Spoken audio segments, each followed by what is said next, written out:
Endurbætur á listasafninu á Akureyri hafa staðið yfir í rúmt ár og verður það opnað á ný á Akureyrarvöku 25. ágúst næstkomandi. Það má segja að á þessu stigi sé húsið fullt af annars konar listamönnum en hvert sem litið má sjá iðnaðarmenn að störfum inni sem úti. Og að hætti okkar Íslendinga verður allt klárt daginn fyrir opnun. Staðan bara mjög góð. Það að vísu mörg handtök eftir en það nú eitthvað sem við bjuggumst alveg við. En það ótrúlega margt búið að gerast núna bara á síðustu vikum. En við erum sem sagt við erum búin að setja upp eina sýningu alveg. Magnús Helgason og Hjördís Frímann, þau eru bara búin að setja upp sína sýningu. Hún tilbúin, hugmyndir og í safnkennslurýminu okkar.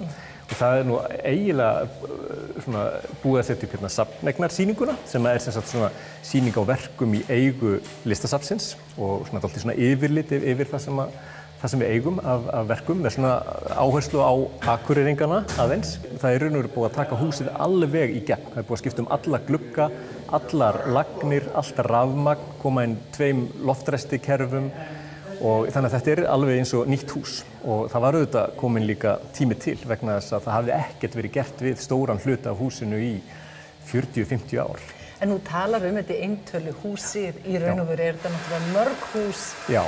Sem núna loksins búið að tengja saman. Já, hárrétt hjá þér. Og þetta nefnilega bara mjólkursamlagsbyggingin í raun og veru nokkur hús vegna þess að eftir því sem mjólkursamlagið var að stækka þá var bara byggt við. Þannig að bara það að það eru nokkur hús og síðan þetta nýja tengibyggingin sem við sjáum hérna yfir í, þar sem að sýning og verkum frá listasafni ASÍ kemur, svona mjög klassísk sýning, portrett frá Kjarval og Júlínu Sveinsdóttur og Nínu Tryggvadóttur og fleirum.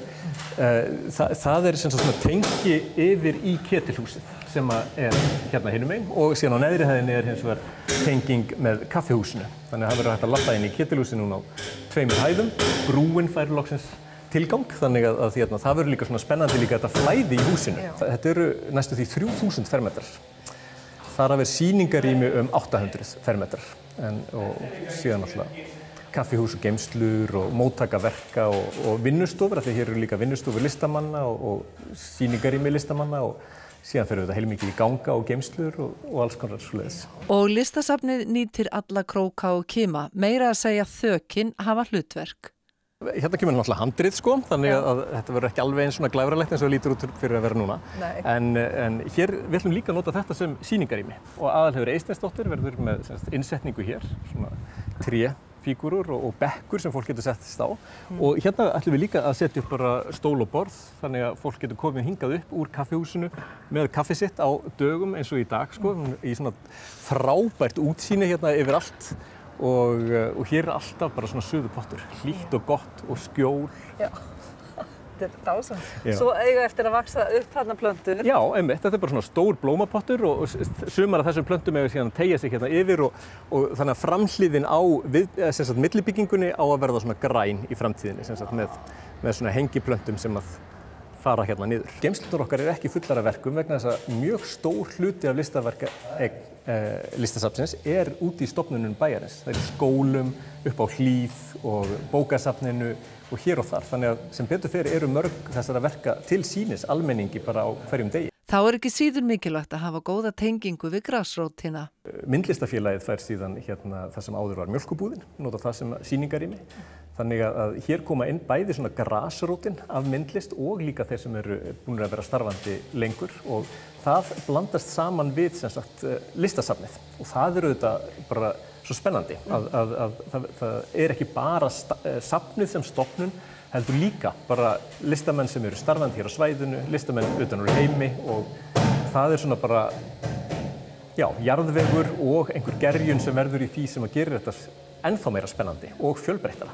Þegar við opnum á þann 25. þá verða sem sagt 7 sýningar í gangi og líka útisýningin okkar. Og það eru mjög ólíkar þessar sýningar. Allt frá hönnun yfir í myndlist, klassískri myndlist yfir í það nýjasta sem að gerast og allt þar á milli. Í listasafninu verður kaffihús á jarðhæðinni og var kaffivélin einmitt rétt komin í hús. Við erum bara gríðarlega spennt. Þetta einstakt tækifæri að fá að taka þátt í þessu verkefni og það bara allt á fullu hér og eins og ég segi, já, við erum bara mjög spennt. Kaffivélin komin, var það ekki léttir? Jú, það virkilega mikið léttir eins og þú sér. Ekki margt annað komið en þetta alltaf gerast. Já, við ætlum að opna 8 á virkum dögum og 9 helgar og svo sjáum við fyrir okkur að hafa svona helgaropnun og vera þá kannski með opið til 11 á kvöldin. Annars munum við loka 6 á virkum dögum og sunnudögum. Nú verið að gera planið hérna fyrir framan tilbúið og þið ætlaði að nýta ykkur góða veðri á Akureyri oftar en ekki, það ekki? Jú, nákvæmlega. Sérstaklega á Akureyrarvöku. Það er alveg opið hérna og útihúsgögn allt og fólk getur sest og fengið sér drikkort og tónleikana og það verður gaman.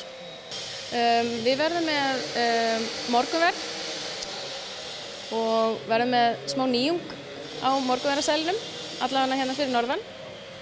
Og eins ætlum við bara að einbeita okkur að samlokum, góðum samlokum. Svo verðum við með heitan rétt í hádeginu. Og svo svona á kvöldin verðum við með eitthvað gott snarl.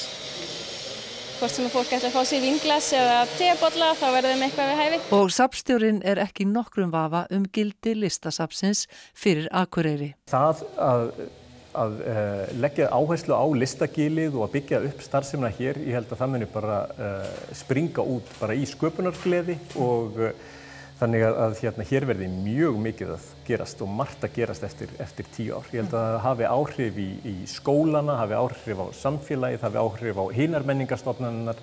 Þannig að þetta vinni allt saman að því að gera Akureyri ennþá meiri menningarbæ.